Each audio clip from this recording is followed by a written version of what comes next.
تو हम पाकिस्तानियों के लिहाज से ये इलेक्शन ज़्यादा अहम है। ट्रम्प वाइट अमेरिकन्स के सेंटीमेंट को टच करता है, जो अभी एलॉन मस्क ट्रम्प की हमायत में आया और उससे ट्रम्प का ग्राफ काफ़ी ऊपर गया है। अमेरिका में हर शख्स सदारती उम्मीदवार को डायरेक्ट वोट देता है। दोस्तों, आज की वीडियो में आपको बताता हूं कि अमेरिका के अंदर इलेक्शन कैसे होते हैं। कुछ दोस्त सोच रहे होंगे कि हमारा उन इलेक्शन से क्या लेना देना, लेकिन मेरे ख्याल में हमारा उससे लेना देना है। वो कैसे, मैं बताता हूं। अमेरिका ना सिर्फ सुपर पावर बल्कि अपने असर और रसूख के लिहाज से दुनिया का बड़ा मुल्क है, और पूरी दुनिया की मईशत को कंट्रोल करने में अमेरिका का जो रोल है और इससे इनकार नहीं किया जा सकता। इसलिए अमेरिकी इलेक्शन से दुनिया का निज़ाम मुतासिर होता है।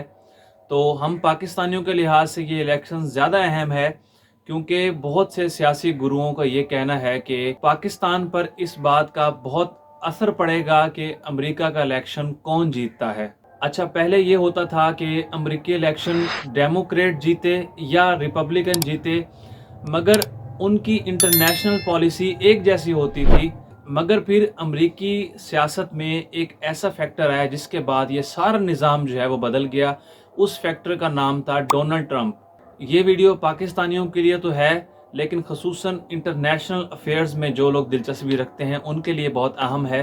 अच्छा, अब आते हैं अपने मेन टॉपिक की तरफ। देखें, पाकिस्तान में इलेक्शन कैसे होता है इससे आप बाखूबी वाकिफ़ होंगे कि हम यहाँ पर जब एक आम पाकिस्तानी शहरी वोट कास्ट करने जाता है तो वो दो तरह का वोट कास्ट करता है। तो एमपीए की सीट से जो है वो एमपीएस मुंतखब होता है, और फिर वो एमपीएस सब मिलके जो है सूबाई हुकूमत बनाते हैं, और इसी तरह एमएनए जो है वो मिलकर वज़ीर आज़म बनाते हैं। मगर अमेरिका में इलेक्शन बिल्कुल मुख्तलिफ होता है। अमेरिका में हर शख्स सदारती उम्मीदवार को डायरेक्ट वोट देता है। अच्छा, यहाँ हम इस बहस में नहीं पढ़ेंगे कि वो अपने गवर्नर को या अपने काउंटी शेरिफ को या अपने काउंटी जज को भी डायरेक्ट वोट देता है।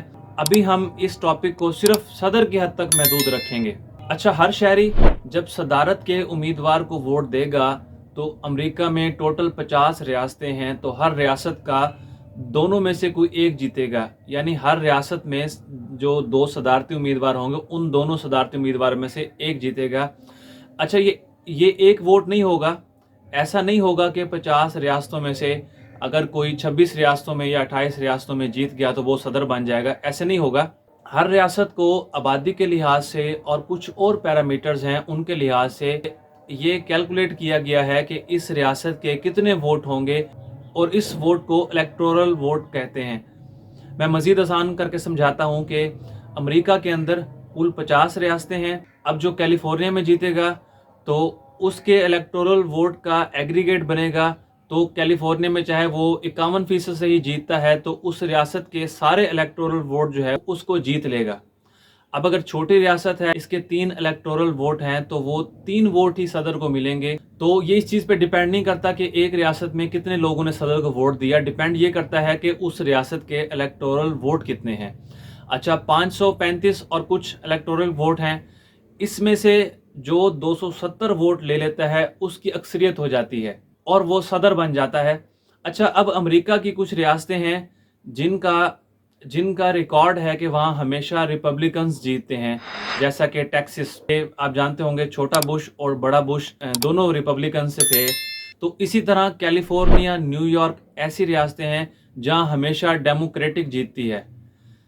अच्छा, इसके लिए 2 रंग इस्तेमाल किए जाते हैं, नीला और लाल।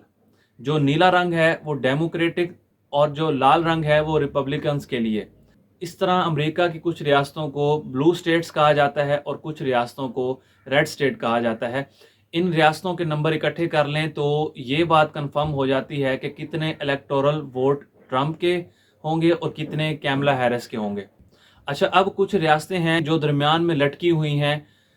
इनमें कभी तो रिपब्लिकन्स जीत जाती है और कभी डेमोक्रेटिक जीत जाती है। तो ये रियासतें फैसला करती हैं कि सदर कौन होगा। अब मिसाल के तौर पर इनमें नॉर्थ कैरोलिना, मिशिगन वगैरह ये वो रियासतें हैं, कुछ और भी हैं। इन स्टेट्स को स्विंग स्टेट्स कहते हैं, यानी इनके बारे में पता नहीं है कि वो किस पार्टी को जितवाएंगे। अब कोई भी फैक्टर ऐसा हो सकता है जो इन स्विंग्स रियासतों को इम्प्रेस कर सकता है, मतलब कि मिसाल के तौर पर मीडिया लॉबिंग, उसके बाद वहाँ के लोगों को जज्बात को उभारना, वहाँ के लोगों में कोई ऐसी इमोशंस पैदा करना। और दूसरा, ये जो स्विंग स्टेट्स हैं, यहाँ के लोग ये देखते हैं कि जो सदर के ओहदे पर उम्मीदवार है उसका मंशूर क्या है। सबसे पहले लोग देखते हैं हेल्थ, कि हेल्थ में हमारे लिए क्या सहूलियात होंगी। दूसरे नंबर पे देखते हैं एजुकेशन। नंबर 3 पे देखते हैं बिजनेस एंड टैक्सेस, कि ये जो सदारती उम्मीदवार है इसका मंशूर हमारे लिए बिजनेस करने में कितनी आसानी पैदा करेगा और टैक्सेस का ये क्या निज़ाम लेके आएगा। और इन स्विंग रियासतों के लोग नंबर 4 पे देखते हैं इमिग्रेशन, कि इस उम्मीदवार की इमिग्रेशन पॉलिसी क्या है। अब जैसे मिसाल के तौर पर वेस्ट इंडीज़ और मेक्सिको, ये 2 ऐसे इलाके हैं जहाँ से जिस तरफ से बहुत लोग इलीगल इमिग्रेंट्स जो हैं वो अमेरिका में आ जाते हैं। जब वो आ जाते हैं तो फिर वो रियासत की ज़िम्मेदारी बन जाते हैं। तो आबादी बढ़ने के बाद रियासत में जो है वो इंतज़ामात के हवाले से बदनज़मी होती है।